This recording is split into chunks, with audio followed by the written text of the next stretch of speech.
Alright, so if you thought this was going to get not as disgusting as a llama coming up from Daniel's butt, you thought wrong. So, if you went to any of the A-Hall parties, you may have heard this story. Don't fall on the floor, Brittany, again, please. So, this story is called The Hotel. As most of y'all may have known, I was in band in high school, sadly.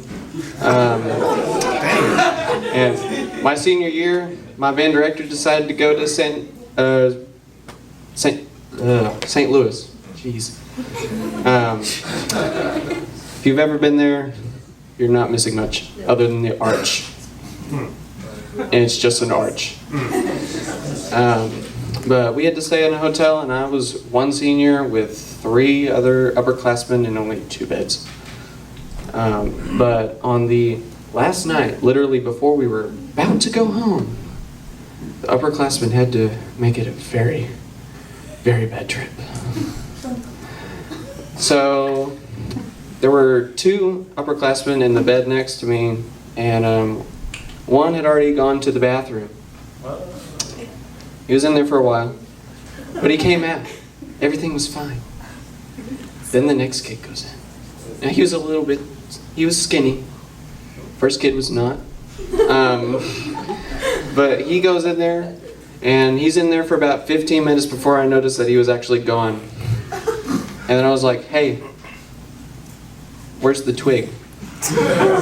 And we're like, I don't know, I haven't seen him for like 15 minutes. And so I go out the door, and it was already curfew had passed, and I don't see him at all.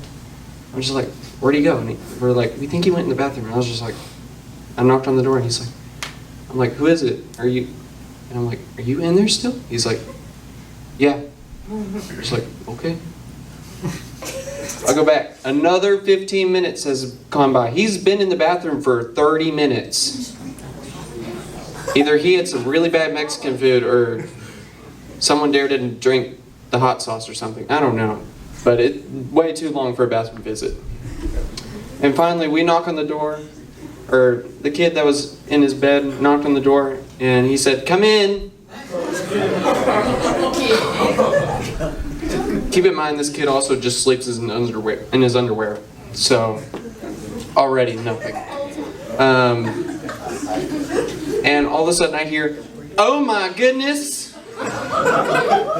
And he comes running out and he's laughing, and I can already see the trail of green smoke hovering and coming into the room where we are. And I'm just like, oh dear. And I'm like, what is going on in there? He's like, go look for yourself. I go in there.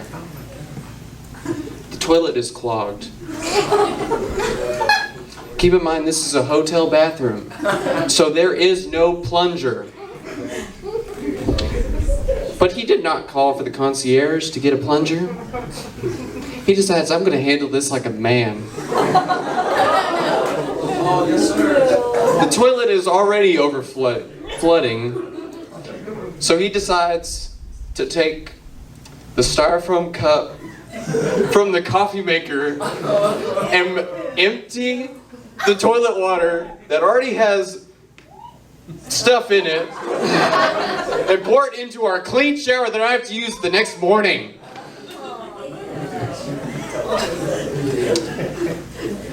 After he gets some of the water out, if any of y'all have seen Dr. Pole, that's pretty much what he does. He goes about shoulder deep into the toilet to literally grab and pull out that. It didn't work.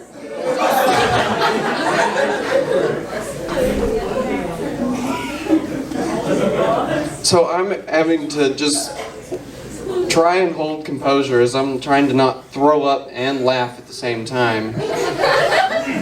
And I'm going out into the hallway and I'm like, hey, chaperones, we got a situation in here. It's bad. They're like, what's going on? We got a clogged toilet. And they're like, okay, we'll get a plunger. And I'm just like, it's too far gone, man.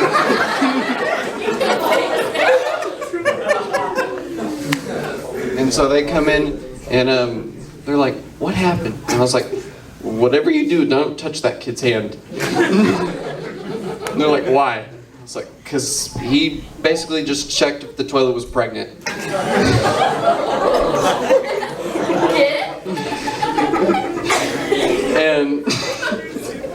And so they're like, okay, we're going downstairs, and they just decided to take it upon themselves to unclog the toilet for us, because we obviously didn't know what we were doing. Plus, I had already tried already. I didn't get it. Thank you, and I hope you didn't ruin your dinner.